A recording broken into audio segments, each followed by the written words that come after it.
It was a chilly evening at the Silver Spoon, a quiet but upscale restaurant tucked away in a corner of the city. The warm golden lights inside created a cozy, inviting atmosphere, but the clock was slowly ticking toward the end of the night. The usual crowd had already left. The staff, including Rafik, the young server, was starting to clean up, ready to go home after a long shift. Rafik had been working at the Silver Spoon for about a year, ever since he moved to the city. The pay was good, and the place had a reputation for serving some of the best food in town, attracting celebrities, entrepreneurs, and people who could afford to dine in luxury. Rafik didn't mind the occasional celebrity sighting, but he always preferred to stay out of the spotlight.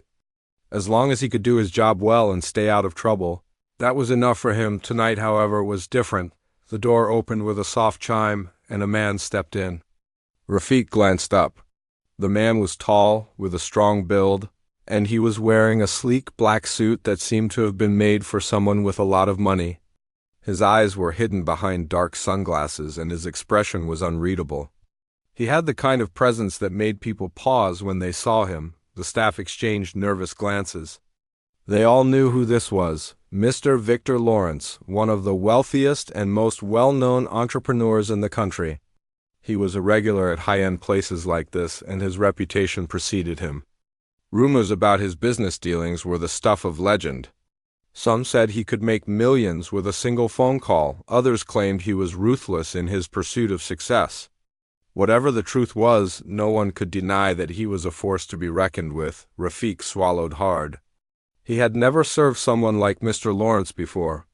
He was just about to finish cleaning up when he was told to take the billionaire's table. He tried to remain calm as he walked over to greet the man. "Good evening, Mr. Lawrence. Welcome to the Silver Spoon," Rafik said politely. Offering a smile, Victor Lawrence nodded, but his gaze was already scanning the room.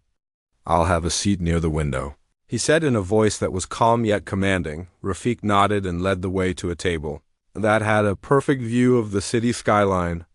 As they walked, he couldn't help but notice the man's posture, tall and confident, as if the world itself was his to control. Once they reached the table, Rafik pulled out the chair for him and set down the menu. The billionaire didn't need much time to decide on what he wanted to eat. His orders were quick and precise, which, in a strange way, made Rafik feel relieved. He went to the kitchen to place the order, and when he returned, he noticed that Mr. Lawrence had removed his jacket and rolled up his sleeves, revealing a tattoo on his forearm. It was a striking design, bold black lines and geometric patterns that seemed to move, almost like a story etched into his skin. The tattoo seemed familiar, though Rafik couldn't put his finger on why. As he approached the table to check if everything was okay, he found his eyes wandering back to the tattoo. "Excuse me, Mr. Lawrence," he said, unsure if he should even be bringing it up. "Your tattoo. It looks a lot like my sister's." Victor Lawrence looked up at him with a raised eyebrow. His face softened a little, though the surprise was clear in his expression. He leaned back in his chair, studying Rafik for a moment. "What do you mean?" he asked, his tone still cool but now laced with curiosity. Rafik shifted his weight nervously, unsure if he should continue, but the words spilled out anyway. "My sister, she has a tattoo, and it looks almost exactly like yours. Same design, same style. I haven't seen her in years, but every time I see someone with that design, it makes me think of her." Victor Lawrence's eyebrows furrowed slightly, and he sat up straighter. There was a glimmer of something in his eyes, something that made Rafik feel as if he had just said more than he realized. For a moment, the billionaire didn't respond. He just stared at Rafik as though he was trying to figure him out. Finally, he spoke. "Where is she?" "Your sister?" Rafik felt a sudden rush of emotion. "I don't know. She left a few years ago, had some personal issues, I guess. We don't really talk anymore. She wanted to disappear, so she did. Last time I saw her, she was wearing a jacket with sleeves rolled up like yours. I remember that tattoo on her arm." Victor Lawrence's expression remained unreadable, but his eyes seemed to soften. "That's, strange," he murmured, almost to himself. "I wonder if— Never mind. It's probably a coincidence." Rafik stood there, still trying to make sense of the odd exchange. What was the billionaire thinking? Was it possible that he knew his sister? Or was it just a coincidence that they had similar tattoos? The silence between them stretched for a moment before Victor Lawrence spoke again, his voice low but steady. Can I ask you something, Rafik? Have you ever tried to find her? Rafik blinked, taken off guard. He had never really thought about it. His sister's disappearance had always been a painful subject for the family. They had tried looking for her, of course, but after a few months they gave up.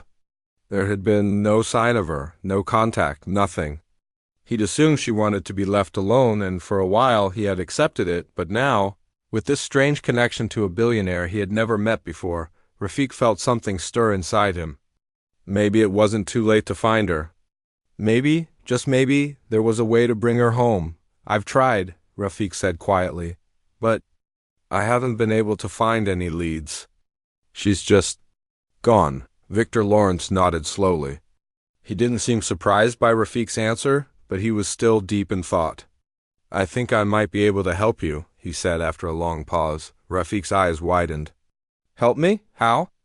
Victor leaned forward slightly, his voice now more serious. That tattoo on my arm, it's more than just a design. It's tied to someone from my past. Someone I once knew? Someone who left without a trace. Rafik felt his heart race. Could it be? Could his sister somehow be connected to this powerful man? What kind of past did Mr. Lawrence have that was linked to Rafik's sister? But before Rafik could ask any more questions, Victor Lawrence stood up and glanced around the room, signaling that it was time to leave. I think we need to talk more, Rafik. I can't explain everything right now, but I'll help you find her. Trust me. Rafik nodded, still in shock. He wasn't sure if this was some kind of mistake or if he had stumbled upon something much bigger than he realized. But one thing was for sure, this was no ordinary evening. This was just the beginning of something that would change his life forever. Rafik sat at the edge of the table, his mind racing with questions. The evening had taken an unexpected turn, and the possibility of his sister being connected to Victor Lawrence, the billionaire entrepreneur, seemed almost impossible to believe. Yet the more he thought about the strange conversation, the more it began to make sense. It was as if fate had placed him at this table for a reason, and he couldn't shake the feeling that his life was about to change forever. As Victor Lawrence stood up to leave, Rafik remained rooted to the spot, trying to process everything. The billionaire had said he could help him find his sister, but Rafik wasn't sure how. He had been searching for years, but there had been no sign of her. No phone calls, no letters. She had simply disappeared from their lives without a trace. Don't worry, Rafik, I'll help you, Victor had said before walking out the door. His voice had been calm, but there was something about his words that felt reassuring. Even though Rafik didn't quite understand why, the restaurant had emptied out and the last few customers had left. Rafik took a deep breath and walked to the back office to report the night's earnings. But his mind kept drifting back to the conversation he had just had. The tattoo. His sister. The billionaire. It all seemed like some kind of strange coincidence, but deep down, Rafik couldn't ignore the possibility that this was no accident. He finished his shift and, without thinking, pulled out his phone. He started scrolling through the contacts list. His sister's name was still there, staring back at him, even though it had been years since he last tried to reach her. He hadn't dared to call her number in so long. What would he say? He didn't even know where she was. But now, with the mention of that tattoo, with Victor Lawrence's promise to help him, Rafik felt a spark of hope. What if his sister had been living a completely different life all this time? What if she was out there, just waiting for the right moment to come back? The next morning, Rafik found himself back at the Silver Spoon, but his thoughts were far from the job at hand. He couldn't stop thinking about Victor Lawrence and what he had said. As soon as he arrived, Rafik headed straight for the manager's office to clock in. He hadn't been expecting another interaction with the billionaire, but there was something about the man's presence that lingered in his mind around midday. Just as the restaurant started to fill up with the lunch crowd, Rafik saw a familiar figure walk through the door. It was Victor Lawrence again, but this time he wasn't alone. He was accompanied by a young woman, someone who looked just as polished and composed as he did. The woman had long dark hair and wore a stylish black dress that could have been designed by a top designer. She looked like she belonged in the same world as Victor. Rafik froze for a moment, unsure if he should approach them. But then, to his surprise, Victor looked up and spotted him across the room. With a small wave, he motioned for Rafik to come over. "Rafik, I'm glad you're here." "This is Sophia," Victor said, introducing the woman beside him. "She's an expert in finding people. We're going to start looking for your sister today." Sophia gave him a warm smile and extended her hand. "It's nice to meet you, Rafik. I've been briefed on your situation, and I'm confident we can find your sister." Rafik shook her hand, still processing the fact that he was standing in front of these two people who, only a day ago, had seemed like complete strangers. Now they were offering him the help he had been searching for, and he wasn't sure if he was ready for it. "How do we start?" he asked, his voice a little uncertain. "I've been looking for her for years. I don't know where else to turn." Victor gave him a reassuring smile. "Don't worry, Rafik. Sophia and I have the resources to help you. We'll start by gathering all the information we can about her, where she lived, who she knew, and anything else that could give us a lead." Rafik felt a weight lift from his shoulders. For the first time in a long while, he felt like he wasn't alone in this search. He had never expected to get help from someone like Victor Lawrence, but now that he had the chance, he wasn't going to waste it. They spent the next few hours discussing the details of his sister's life, her name, the places she had lived, the friends she had kept, and the family she had left behind. Rafik tried to remember as much as he could, but it felt like a lifetime ago. His sister had been a bright, energetic young woman who had loved to draw, and she had always been a bit of a dreamer. But after a difficult breakup and a series of personal struggles, she had shut herself off from the world and disappeared. Sophia, who was quietly taking notes, asked Rafik more questions than he had ever thought to ask himself. What did she like to do in her free time? What was her favorite restaurant? What kind of music did she listen to? The questions seemed endless, but Rafik didn't mind. He was starting to feel like he was getting closer to the truth, even if he didn't know exactly what that truth was yet. As the conversation went on, Rafik couldn't help but notice how easy it was to talk to Sophia. She was patient, understanding, and kind. There was something calming about her presence. She didn't push him to answer questions too quickly, and she didn't judge him for the things he didn't know. She just listened and made him feel like his sister's story mattered. When the meeting ended, Victor and Sophia promised to follow up with their investigation and get back to Rafik soon. He couldn't believe it. They were actually going to help him find his sister. It felt like a dream, but it was happening, and he was going to do everything he could to make sure it worked. As he left the restaurant that evening, Rafik's mind was filled with possibilities. Could he really be getting closer to finding his sister? Was this really happening, or was it just another false hope? He didn't know, but for the first time in years, he allowed himself to believe that there was a chance. Victor Lawrence's words echoed in his mind. "Trust me. Rafik, I can help you find her." The next few days were a blur of phone calls, emails, and meetings. Rafik was in constant contact with Sophia, who was doing her best to track down any leads on his sister. They had started with the places she had lived, trying to dig up any old addresses or contact information. But every lead they followed seemed to come up dry. One evening, after a long day of waiting for news, Rafik received a phone call from Sophia. Her voice was full of excitement. "Rafik, we found something. A piece of your sister's past that might lead us to her." His heart skipped a beat. "What is it? What did you find?" Sophia paused for a moment before speaking again. "It's a tattoo artist. We think your sister might have visited him not long before she disappeared." Rafik couldn't believe it. This was the first real lead they had. Could this tattoo artist be the key to finding his sister? The days that followed felt like a whirlwind. Rafik had always thought that his search for his sister had been hopeless. After all, how could anyone disappear so completely without leaving a single trace? But now, thanks to the unexpected help from Victor Lawrence and his associate Sophia, he had a new lead. The tattoo artist. A single name that could unlock the mystery of where his sister had gone. As the sun set on another quiet evening, Rafik sat in his small apartment, staring at the phone in his hand. The call from Sophia had left him both excited and nervous. They had tracked down a tattoo artist who had worked on his sister's tattoo, and they were convinced that he was somehow connected to her disappearance. It was a breakthrough, a small one, but a breakthrough nonetheless. For the first time in years, Rafik felt like he was on the right path. Sophia had told him that they were planning to meet with the tattoo artist the next day. They wanted to see if he remembered his sister and if he had any information that might help them find her. Rafik's mind raced with questions. What would they learn from this meeting? Would it bring them closer to the truth, or would it turn out to be another dead end? The next morning, Rafik met Sophia at a small cafe near the tattoo artist's studio. They hadn't said much on the phone, but Rafik could sense that Sophia was just as eager as he was. There was a quiet determination in her eyes that told him she wasn't going to stop until they found his sister. "We're meeting him in an hour," Sophia said, sipping her coffee. "I'll let you ask the questions."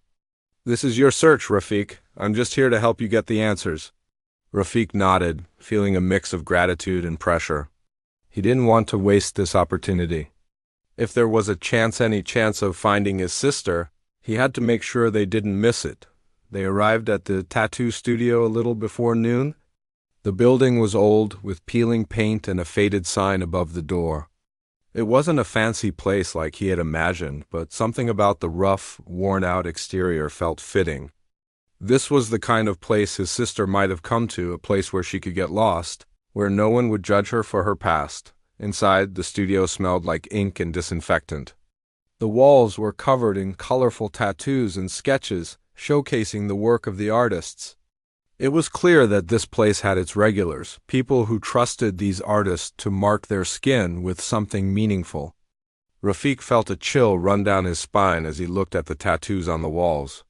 His sister's tattoo was somewhere in this room, he just didn't know where. Sophia led the way to the back of the studio, where a man was sitting behind a desk, flipping through a notebook. He looked up as they approached. He was tall and stocky, with a scruffy beard and tattoos that covered most of his arms. His eyes were tired, but there was a warmth in them when he saw Sophia. "Sophia," he said, standing up and offering a handshake. "It's been a while." "Not long enough," Sophia replied with a smile, shaking his hand. She turned to Rafik. "This is Tony, the tattoo artist I told you about." "Tony, this is Rafik. He's looking for his sister." Tony gave Rafik a nod and a handshake. "Nice to meet you, man." "Sorry about the situation." Rafik's heart pounded in his chest. He was about to ask the questions that could finally bring him closer to finding his sister. But the words felt stuck in his throat. How do you ask a stranger about someone you've lost without sounding desperate? He didn't want to overwhelm Tony with too many questions, but he needed answers. He needed something, anything. "I've been looking for my sister for years," Rafik said, his voice steady but filled with emotion. "She disappeared without a word, and I've never been able to find her. The last time I saw her, she was wearing a jacket with a tattoo on her arm, one that looks a lot like yours." Tony raised an eyebrow, clearly intrigued. "A tattoo like mine? Well, that's not something you see every day." Rafik took a deep breath. "You did the tattoo, didn't you? Can you remember anything about her?" Tony sat back in his chair, running a hand through his hair as he thought for a moment. "Yeah, I remember her. She came in about 3 years ago. Real quiet, real private. Didn't say much, but she knew exactly what she wanted. She had a sketch with her, this intricate design that looked like it had some meaning to her. It was a pretty unique tattoo, and I could tell it was important to her." Rafik's pulse quickened. This was it. This was the first real piece of the puzzle. "She didn't talk about her life much," Tony continued, his voice slowing down as if he were recalling distant memories. "But I could tell she was going through something. She had this sadness about her, like she was trying to escape something. When she asked for the tattoo, I knew it was a way for her to take control of her own story.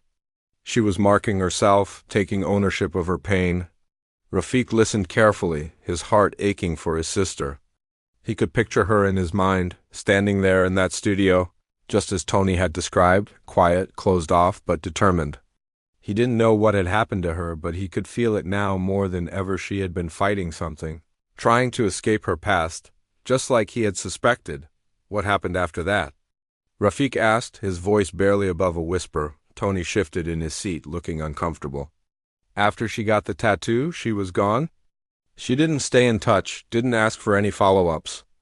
I never saw her again. Rafik's hope faltered. Do you know where she went? Did she mention anything about her plans?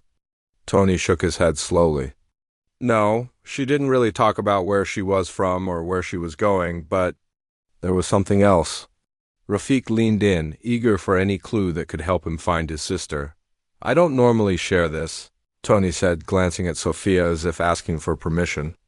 But I gave her the tattoo as part of a deal. She said she didn't have the money, and I said I'd do it for free if she helped me out with something. Nothing big, just a favor. But when she left, I never heard from her again, and I thought it was strange. Rafik's mind was racing. A favor? What kind of favor? Tony looked uncomfortable again, but after a pause, he answered. She was trying to leave town fast, so I helped her with a ride. A guy she knew was leaving for the city up north, and she asked me if I knew anyone who could give her a lift. I said I did, and I arranged it. That's the last I heard of her. She left with him the next morning. Rafik's heart skipped a beat. Do you know who this guy was? Where they went? Tony shook his head. Sorry, man. She didn't give me any details about him. She seemed like she just wanted to go, you know? She was in a hurry, almost like she was running from something. This was the most information Rafik had gotten in years, and yet it left him with more questions than answers. His sister had left with some stranger, a man who had offered her a ride. Where had they gone? What had she been running from? I know this isn't much, Tony said, his voice low. But it's something. If you want to know more, I'd recommend checking out the transport companies up north. Maybe you'll find something there. Rafik nodded, feeling a strange mix of hope and frustration. At least he had a new direction. He wasn't sure how far it would lead him, but it was a start. And that was more than he had ever had before. Thanks, Tony, Rafik said, standing up. You've helped more than you know. Tony gave him a small nod. I hope you find her, man. I really do. As Rafik and Sophia left the tattoo studio, he couldn't help but feel like the pieces of the puzzle were starting to come together. It wasn't much, but it was enough to keep him going. His sister wasn't lost forever. She was out there, and Rafik was determined to find her no matter what it took. Rafik could hardly believe what had happened in the past few days. It felt like a dream, a strange, surreal dream where everything was shifting, and he was on the verge of discovering something huge. The tattoo artist, Tony, had given him a new lead, a small but significant clue that might finally help him find his sister. The ride up north. A man, a stranger. And that one little detail had set Rafik's mind racing. Was this the breakthrough he had been waiting for? Over the next few days, he and Sophia worked tirelessly, trying to track down any information about the transport companies up north.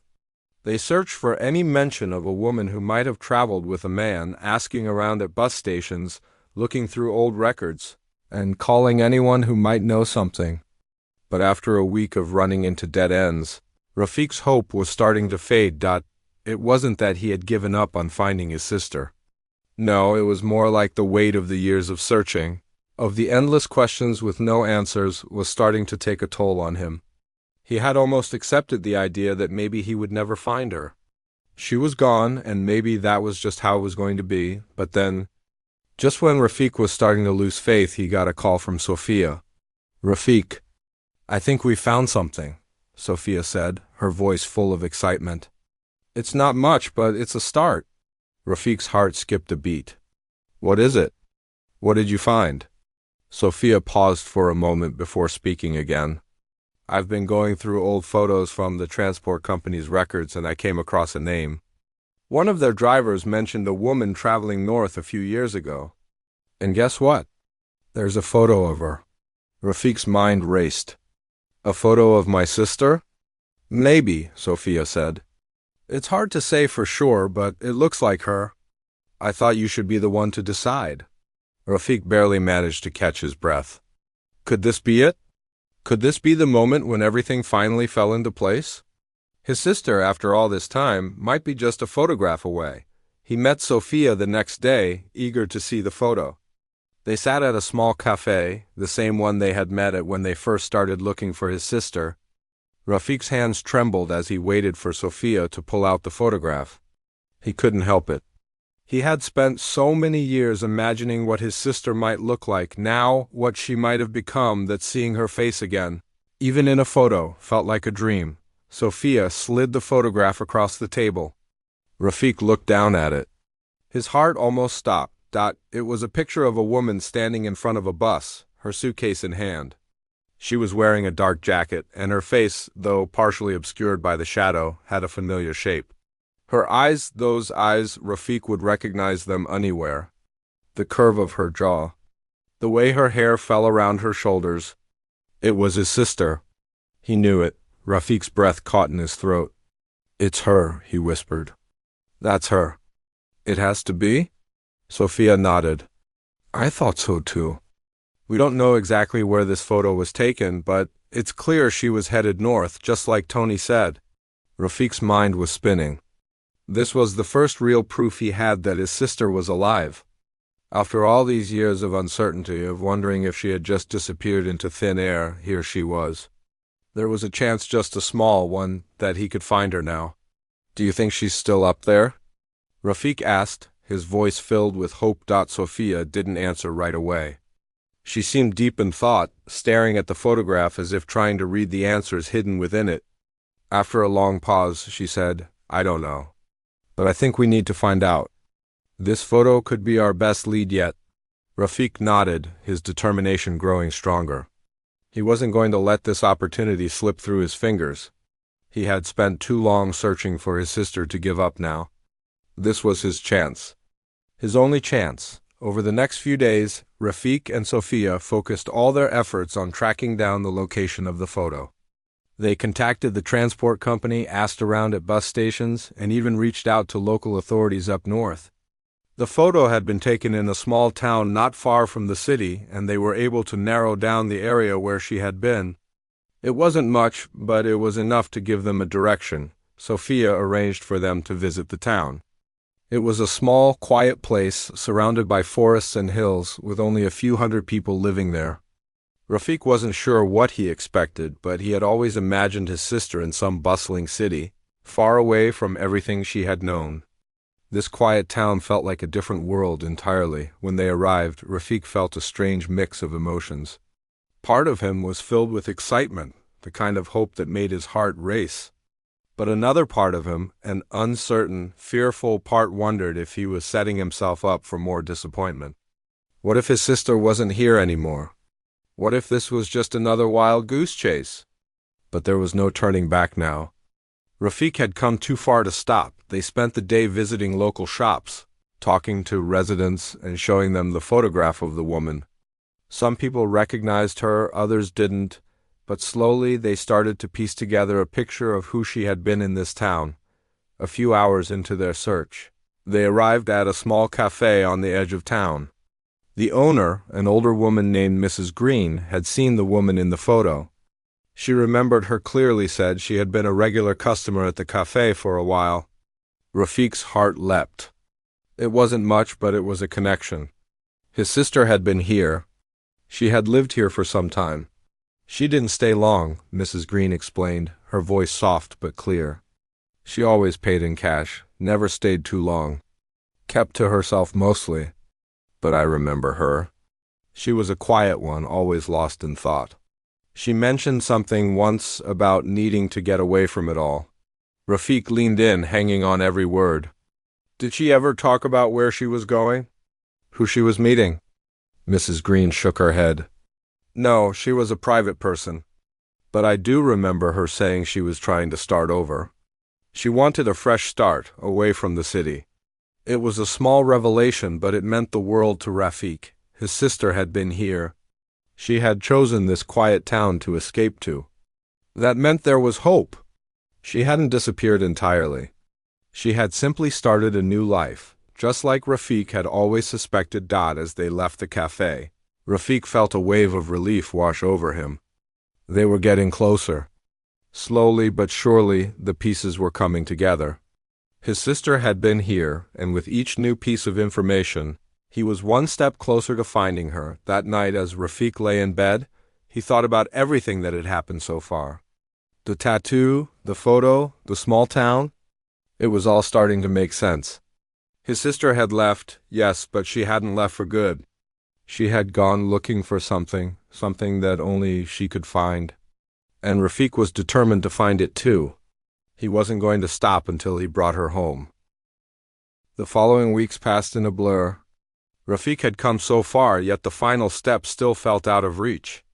After discovering that his sister had stayed in that small, quiet town, he had hoped for some kind of breakthrough, some direct clue that would lead him to her. But the more he dug, the more the mystery deepened. He spent his days searching through old records, talking to residents of the town and retracing every step his sister had taken when she was there. Some days felt like victories, especially when he managed to piece together more fragments of her life in the town. She had worked at a small bookstore for a few months, spent her time walking in the nearby forest, and had even made a few friends. It was clear that she had tried to build a life for herself, to find some peace after the chaos she had left behind. But despite all the small clues, Rafik felt like he was no closer to finding her. There was always something missing, some critical detail that he couldn't uncover. And then, just when he thought he couldn't go any further, something unexpected happened. It was a rainy afternoon when he received an email that changed everything. He had been sitting in the cafe, going over his notes when his phone buzzed. He opened the message, unsure of what to expect. The email was from a woman named Lavra, a local who had worked with his sister at the bookstore.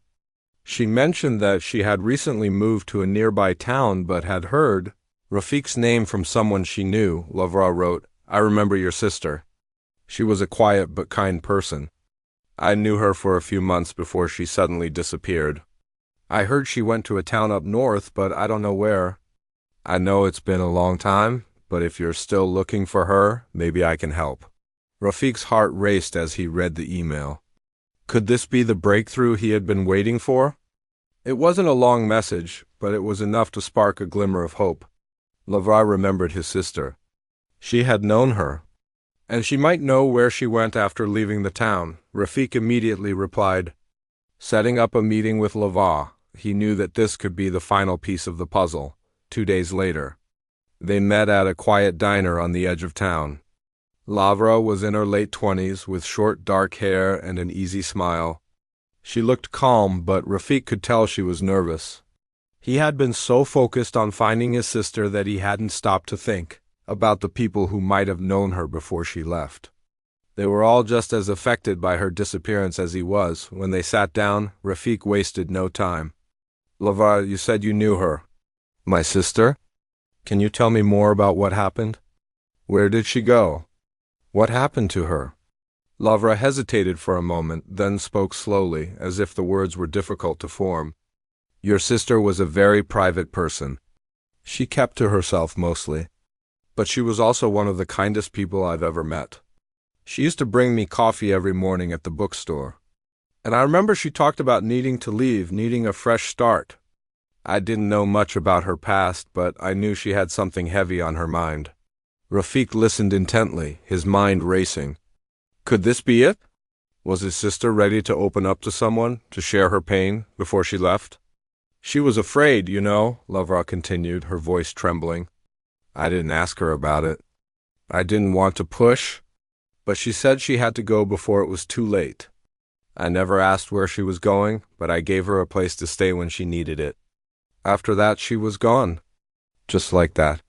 Rafik felt his heart drop. The same feeling of loss he had lived with for years returned, stronger than ever. His sister had been running from something, trying to escape a past she couldn't face. It was clear now that she wasn't just hiding from the world, she was trying to heal, to rebuild herself in a new place, without anyone looking over her shoulder. And for whatever reason, she had decided to leave everything behind. Laura's voice softened as she continued. "There's one thing I do remember, though. Before she left, she mentioned a name. It was just a brief mention, and I'm not sure if it's important, but she said that if she didn't leave now, she'd be in danger. Rafik leaned forward. What name? What did she say? Laura's face grew pale, as if the name she was about to speak was something she had been trying to forget. David, she said she had to leave before David found her. I don't know who he is, but I know he scared her. The name hit Rafik like a punch to the gut. He didn't recognize it, but the fear in Laura's voice told him that it wasn't just some random name. Whoever David was, he had been a part of his sister's life, maybe even someone she had been running from. But why had she never mentioned him to Rafik? Rafik's mind was reeling. He needed answers, and this David was the key to understanding everything. But there was no time to waste. He had come this far, and he couldn't stop now. Thank you, Lavra, he said, his voice filled with gratitude. You've helped me more than you know. I need to find David. Do you know anything about where he might be? Lavra shook her head. No, I'm sorry. I wish I could help more. But I think you need to go to the police. If he was involved, they might have some records on him. Rafik nodded, taking a deep breath. I will. Thank you for everything. You've been a huge help. After the meeting with Lavra, Rafik didn't waste any time. He contacted the local authorities, explaining everything he had learned about his sister and the mysterious man named David. The police were able to dig up a few records. David was a common name, but there was one lead that seemed worth pursuing, a man with a criminal history, who had lived in the same area as his sister years ago. Could this be the same man? Rafik didn't have all the answers, but this was another piece of the puzzle. He was getting closer. He had to be. Over the next few weeks, Rafik and Sophia followed up on the new lead. Tracking down more information on David, they discovered that he had moved around a lot, never staying in one place for too long. But there was one place he had visited regularly, a small town near the mountains, where he had spent a lot of time in the past. Rafik's heart pounded. Could it be? Was his sister somewhere in that town? He had to know. Together with Sophia, Rafik made the journey to the mountain town, hoping that this time they would find the truth. They walked the streets, talking to locals, asking about David, about his sister, and after days of searching, they found a small cabin on the outskirts of town. The door was open, and there, standing at the doorway, was his sister. For a moment, neither of them spoke. Rafik's heart raced as he took a step forward. She looked different, older, maybe, but still the same. Her eyes were tired, but when she saw Rafik, something in her softened. I knew you would find me, she whispered, and just like that, after all the years of searching, Rafik was finally holding his sister again. The pain of the past, the years of uncertainty, all of it seemed to melt away in that moment. She had come back. She was home, and now they could begin again.